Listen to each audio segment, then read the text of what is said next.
ইতিমধ্যে দেখতে পাচ্ছি উনি জেলে ভাই আর একটি জাল নিয়ে আসতেছে। সুন্দর পরিবেশ।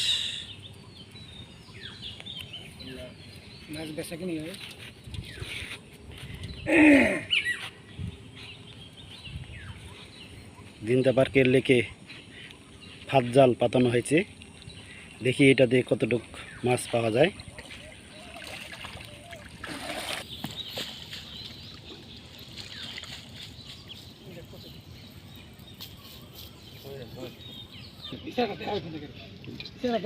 আচ্ছা, এদে ইসা মাছ, দেশি চিংড়ি মাছ, এটা এদিকে ইসা বলে।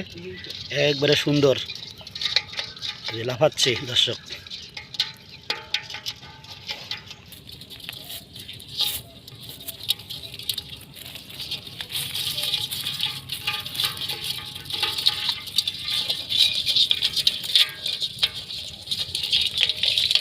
দেশি চিংড়ি।